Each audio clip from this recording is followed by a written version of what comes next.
میں ایک لمبی مسافت سے تھکا ہوا تھا، میرے کان میں آ کر کسی نے سرگوشی کی، اگر آپ چاہیں تو ہم آپ کو وہاں لے چلیں جہاں علامہ اقبال نے اپنی زندگی کا ایک وقت گزارا ہے۔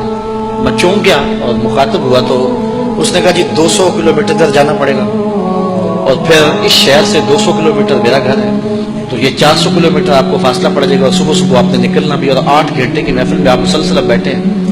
میں نے کہا میں تھکن گوارا کر لوں گا، مجھے شوق ہے اس جگہ کو دیکھنے کا جس جگہ کو اقبال نے مغرب کی پرسکون جگہ کہا ہے۔ تو وہ کہنے لگے ہاں وہاں 120 سال کی زندگیاں لوگوں کی ہیں۔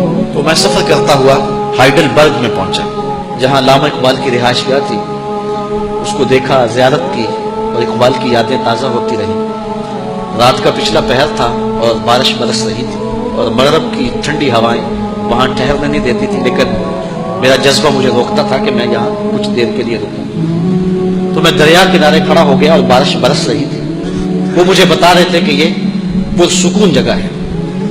تو اچانک کسی کے چلانے کی اور چیخنے کی آواز آنے لگی۔ رات کا موقع تھا، اندھیرا چھایا تھا اور درختوں کے گھنے سائے تھے اور دیار غیر تھا، اور ہم صرف 3 لوگ تھے، اور ہر طرف ہو کا عالم تھا، سناٹا تھا۔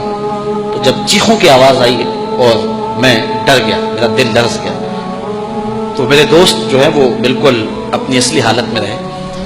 تو میں نے کہا یہ کیا ہوا؟ تو وہ کہنے لگے دریا کے کنارے کنارے یہ کوئی بندہ چیخ رہا ہے، رو رہا ہے۔ میں نے کہا اسے کیا ہوا؟ وہ ہنس کے کہنے لگے یہ روز ہی ہوتا ہے۔ میں نے کہا کیوں؟ کہنے لگے یہ زندگی کے اکتائے ہوئے لوگ ہیں۔ تو میں نے کہا کہ جو سب سے پرسکون ہیں، پچھلی رات کے اندھیرے میں وہ چیخیں مار کے رو رہے ہیں، انہیں سکون نہیں ملتا، اور محمد عربی کی دہلیز کے جو نوکر ہیں وہ سحری کے وقت مصلے پہ جب اللہ اللہ کرتے ہیں اور ان کی آنکھوں سے آنسو ڈلتے ہیں تو وہ غریب ہونے کے باوجود وہ سکون انہیں ملتا ہے کہ جو ان لوگوں کو یہاں میسر نہیں ہے۔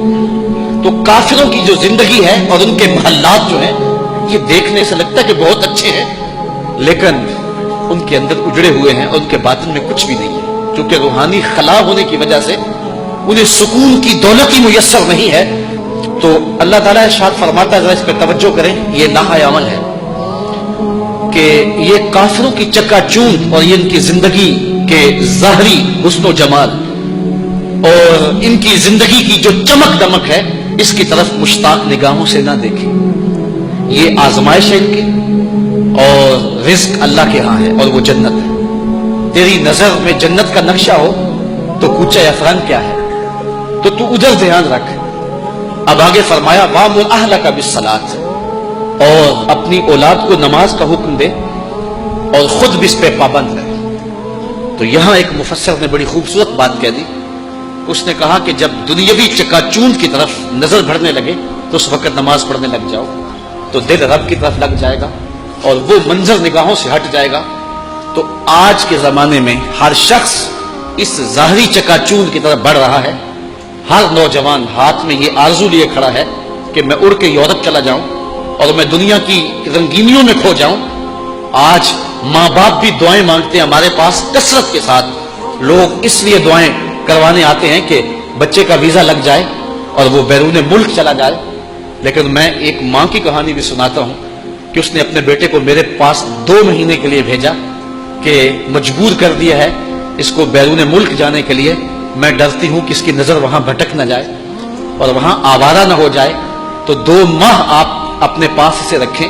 اگر آپ مجھے گارنٹی دیں کہ یہ بچہ وہاں جا کر کے دین سے گرفت کمزور نہیں کرے گا تو پھر میں اس کو یورپ بھیجنے کی اجازت دیتی ہوں، ورنہ میں اپنے بیٹے کو نہیں جانے دوں گی۔